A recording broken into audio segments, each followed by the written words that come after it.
오늘 말씀은 민수기 11장 1절에서 15절까지 말씀입니다. 내가 보지 않게 하소서라는 제목으로 함께 나누겠습니다. 오늘 말씀의 시작은 이렇습니다. 여호와께서 들으시기에 백성이 악한 말로 원망하매 여호와께서 들으시고 진노하사 여호와의 불을 그들 중에 붙여서 진영 끝을 사르게 하시매 백성이 모세에게 부르짖음으로 모세가 여호와께 기도하니 불이 꺼졌더라. 그곳 이름을 다베라라 불렀으니 이는 여호와의 불이 그들 중에 붙은 까닭이었더라. 하나님께서는 우리가 입술로 무엇을 고백하는가를 보십니다.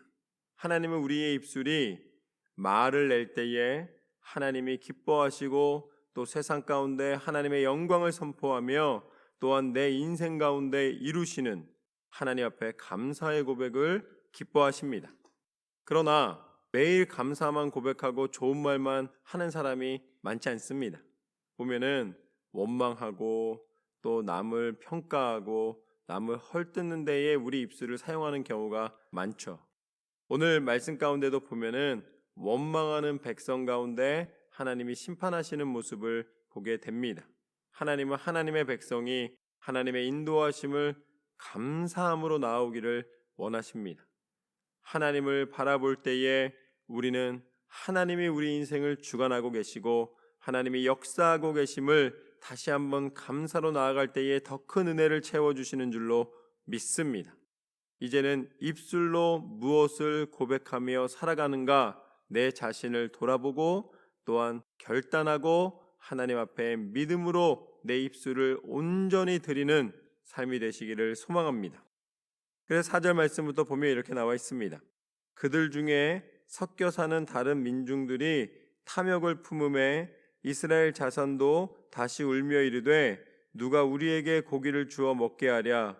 우리가 애굽에 있을 때에는 값없이 생선과 오이와 참외와 부추와 파와 마늘들을 먹은 것이 생각나거늘 이제는 우리의 기력이 다하여 이 만나 외에는 보이는 것이 아무것도 없도다 하니 만나는 가시와 같고 모양은 진주와 같은 것이라. 백성이 두루 다니며 그것을 거두어 맷돌에 갈기도 하며 절구에 찢기도 하고 가마에 삶기도 하며 과자를 만들었으니 그 맛이 기름 섞은 과자 맛 같더라. 밤에 이슬이 진영에 내릴 때에 만나도 함께 내렸더라. 하나님이 광야길 가운데 이제 양식을 구할 수 없는 이스라엘 백성에게 만나를 허락하여 주셨습니다. 만나를 먹음으로써 생명을 유지할 수가 있었고 또 만나가 맛있으니까 만나겠죠. 그리고 또 하나님이 광야길 가운데 어떻게 계속 이상한 음식을 주시겠습니까? 물리지 않는 그리고 또 계속 먹어도 맛있는 만나를 허락해 주신 것입니다. 그런데 백성들이 한 가지 음식만 먹는다고 불만을 갖고 원망하기 시작하는 거예요. 그런데 원망에는 항상 특징이 있습니다.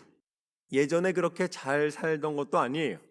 예전에 그렇게 좋았던 것도 아니에요.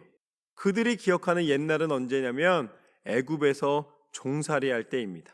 하나님이 그 고통 속에서 부르짖을 때에 건져주신 애굽입니다. 그런데 지금 만나만 먹는다고 그러니까 뭐라 그러고 있어요? 애굽에서는 이것도 먹었고 저것도 먹었고 다양하게 먹으면서 즐거웠는데 지금은 이 하나밖에 먹을 수 없기 때문에 괴롭다라고 이야기하는 것이죠. 결국 하나를 해결해 주었더니 더 많은 것을 요청하는 것이 인간의 마음입니다. 만족이 없어요. 그리고 점점 감사가 사라집니다. 익숙해지는 거예요. 하나님이 베풀어 주시는 은혜에 내가 어떻게 이 광야에서 이런 음식을 먹을 수 있단 말인가 라고 감사했었는데 이제 그게 익숙해지니까 그 다음번부터는 또 불평이 시작되는 거예요. 그러니까 하나님이 보시는 것은 무엇인가? 한결같은 감사의 마음입니다. 작은 것을 감사하면 인생이 행복해집니다. 작은 것에 감사하면 인생이 한결같은 믿음으로 나아갈 수가 있습니다. 그리고 그곳에서 이루어지는 일들을 보게 하시고 결국은 가나안 땅에 들어가게 하시고 결국은 땀을 흘리며 수고하는 열매를 먹게 하십니다. 그것을 참지 못하니까 그것을 원망하니까 오히려 가나안 땅에 들어갈 수가 없는 거예요. 하나님 앞에 감사의 능력을 소유하시기를 주님의 이름으로 축원합니다. 감사는 호흡하는 것만으로도, 우리가 살아가는 일상적인 것만으로도 감사할 수 있다는 것을 깨닫는 것입니다. 하나님 앞에 감사로 나아가시기를 주님의 이름으로 축원합니다. 그렇게 원망합니다. 나는 만나밖에 못 먹으니까 너무 지겹다는 거예요. 이제 이 만나 별로 먹고 싶지 않다는 거예요. 그렇게 원망을 합니다. 그랬더니 10절 말씀부터 보면 백성의 온 종족들이 각기 자기 장막 문에서 우는 것을 모세가 들으니라. 이러므로 여호와의 진노가 심히 크고 모세도 기뻐하지 아니하며 모세가 여호와께 여짜오되 어찌하여 주께서 종을 괴롭게 하시나이까?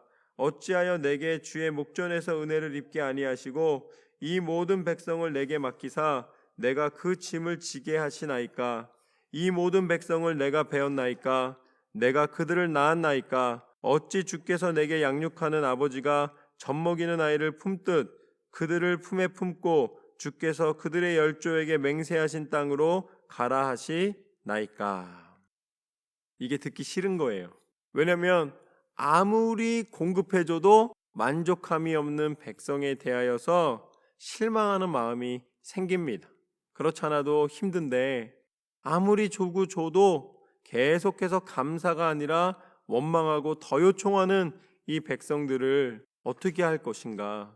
그들이 우는 소리를 듣는데 그게 측은한 마음이 들고 긍휼의 마음이 드는 것이 아니라 화가 나는 것입니다.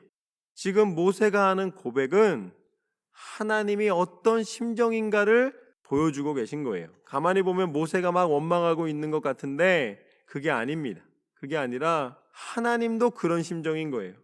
내가 아무리 주고 또 줘도 오히려 축복해 준 것 때문에 타락하게 되고 사단의 유혹에 넘어가게 되는 것을 하나님은 기뻐하지 않으시고 슬퍼하십니다.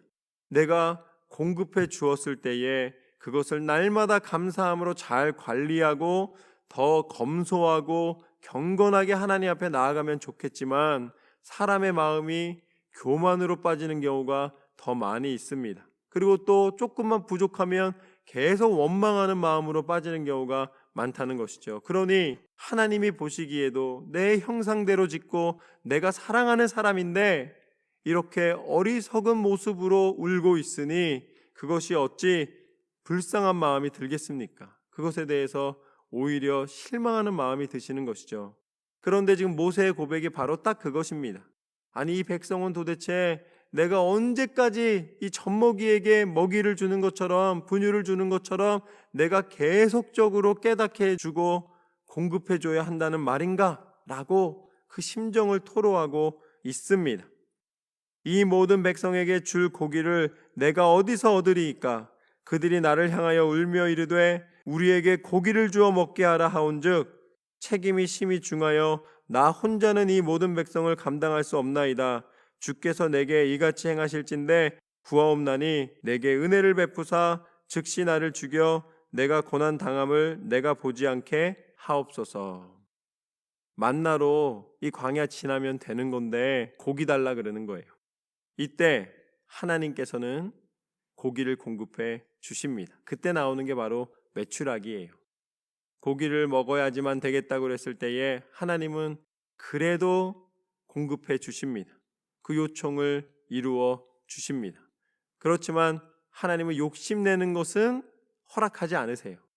여전히 만나를 그날 먹을 만치 가져다가 먹는 것처럼 또한 메추라기도 너무 욕심내고 먹고 자기의 배를 포만감으로 만족하게 하는 그거를 하나님이 기뻐하지는 않으십니다. 그렇지만 공급해 주세요. 분명한 공급이 있었습니다. 여기서 모세가 무엇이라고 이야기를 합니까? 그 공급을 간구할 때에 하나님, 내가 어느 때까지 이 백성을 봐야 합니까? 차라리 내가 하나님의 부르심을 받는 게 낫겠습니다. 그리고 누군가 차라리 이 일을 감당하는 게 낫지 않겠습니까? 라고 하나님 앞에 자신의 심정을 토로하는 것을 보게 됩니다. 결국 하나님이 우리를 보시는 그 마음을 대변해 주시는 것인데 하나님이 그만큼 정말 우리가 어린아이와 같이 어떤 것도 만족함이 없고 하나님을 원망하는 마음으로만 있을 때에 하나님께서는 이 안타까운 마음을 가지십니다. 그리고 그 원망으로는 우리 스스로 잘할 수가 없음을 깨달으신 거예요.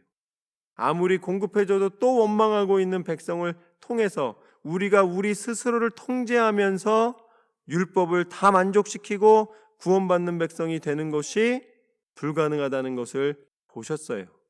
그래서 하나님은 결단하셨습니다. 그리고 하나님은 약속하셨습니다. 내가 너희 가운데 이 연약함을 도우는 일을 행하겠노라. 너희에게 구원이 이를 수 있는 길을 허락하겠노라. 그것이 바로 예수 그리스도의 십자가입니다. 사람은 십자가의 능력을 스스로 만들 수가 없습니다. 왜냐하면 우리가 십자가에 달린다면 그것은 우리가 죄를 지었기 때문에 달리는 것뿐입니다. 그러니까 내가 십자가에 달린다고 해서 죄를 만족시킬 수 있는 것은 아니에요. 그것은 살아가는 날 동안에 지은 죄를 만족시키는 것이지 근본적인 죄를 없이 할 수가 없습니다. 그러나 죄가 없이 이 땅 가운데 오신 예수 그리스도만이 그 십자가의 죽음을 통하여서 죄의 요청을 완전한 만족으로 깨트리실 수가 있었습니다. 그 대가를 다 치러주실 수가 있었습니다. 그래서 우리는 연약하지만 이렇게 날마다 불평하고 날마다 원망하는 작은 일에도 만족하지 못하는 그런 삶을 살아가지만 그럼에도 불구하고 우리가 예수님의 이름을 의지하면 구원받을 수 있는, 그래서 다시 한번 돌이킬 수 있는, 그리고 예수님의 이름의 권세로 우리가 하나님의 백성 되는 은혜를 입을 수 있는 그런 능력을 허락하여 주셨습니다. 예수님이 십자가의 죽음으로 끝나지 않으시고 부활하시사 생명의 구주가 되셔서 우리 가운데 하나님 나라를 허락하여 주시고 우리를 천국 백성 삼아 주신 것은 우리가 할 수 없는 가장 큰 은혜의 길을 허락하여 주신 것입니다. 우리 마음에 원망의 마음, 불평의 마음이 다가올 때에 예수님을 기억하십시오. 예수 그리스도의 십자가의 능력을 기억하십시오. 우리를 위하여 물과 피를 다 쏟으시면서까지 끝까지 순종하시고 끝까지 포기하지 않으시고 우리를 사랑하신 예수님을 바라볼 때에 이제는 더 이상 우리가 원망할 것이 아니라 하나님 앞에 그 구원의 은혜에 감사함으로 살아가게 될 줄로 믿습니다. 이제는 원망의 마음을 다 벗어버리고 빛으로 나와 하나님을 바라보며 승리하는 저와 여러분의 삶이 되기를 주님의 이름으로 축원합니다.